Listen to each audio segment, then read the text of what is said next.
What turns a murderer into a serial killer? Is it the number of victims, the method, or the mind behind the crimes? The answer might surprise you, because Hollywood gets it wrong. Today, we're breaking down how the FBI officially defines a serial killer, why that definition changed, and how it helps catch some of the most dangerous criminals in history.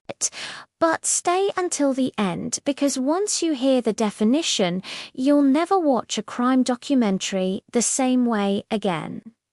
The term serial killer wasn't always part of law enforcement language. In the 1970s, as violent crime surged in the United States, the FBI noticed a disturbing pattern. Certain killers weren't acting out of rage or opportunity, they were repeating their crimes. The FBI's Behavioral Science Unit, based in Quantico, Virginia, began studying these offenders to understand their psychology, motivations, and behavior. This research led to one critical question: what separates a serial killer from other types of murderers?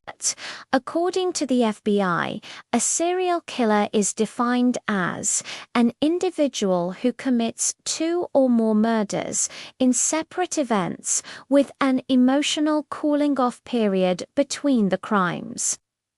Let's break that down. First, 2 or more murders. This number was once 3 or more, but the FBI lowered it to 2. This change wasn't random. It was a strategic move to help law enforcement intervene sooner and potentially prevent a 3rd murder from ever happening. By widening the net, they can start linking cases earlier in an offender's criminal career. Second, separate events. This means the killings don't happen at the same time or in the same location. Think of it as distinct episodes, not one single explosive act. This is the key factor that separates serial killers from mass murderers who commit their crimes all at once in a single location. And third, the cooling-off period. This is the most important part of the entire definition. After a murder, the killer returns to their normal life. They go to work, interact with family, and appear completely ordinary on the surface.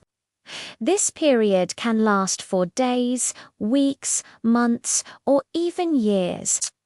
During this time, they aren't just idle. They are often planning, fantasizing, and waiting for the compulsion to build again. This cooling-off period reveals a deep-seated psychological drive, not just a chaotic burst of violence.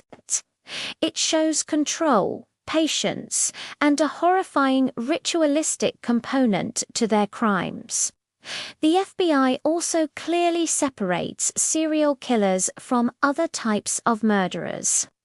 A mass murderer kills multiple victims in one event. Think of a single tragic incident. A spree killer kills multiple victims in different locations, but without any emotional cooling-off period.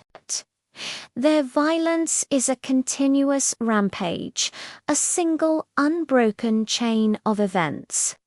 A serial killer, however, kills over time, with those crucial psychological breaks between crimes. That distinction matters immensely because each type requires a completely different investigative strategy. You can't track a spree killer the same way you profile a serial killer. Profiling a serial killer isn't just about the physical evidence left at a crime scene. It's about understanding the behavior, the fantasy, and the psychological clock ticking inside their head during that cooling-off period. This definition isn't just academic, it has real-world consequences. It helps the FBI and local police link crimes that might otherwise seem unrelated, sometimes across different states or jurisdictions.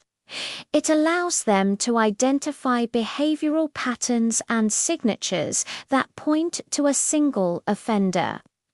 Ultimately, it helps them predict a killer's future attacks. And behind every definition, every profile, and every investigation is one singular goal: stopping the next killing before it happens and saving lives. Now, here's the real question. Do you think 2 victims should be enough to label someone a serial killer, or should the definition be stricter? Drop your opinion in the comments. I read every single one.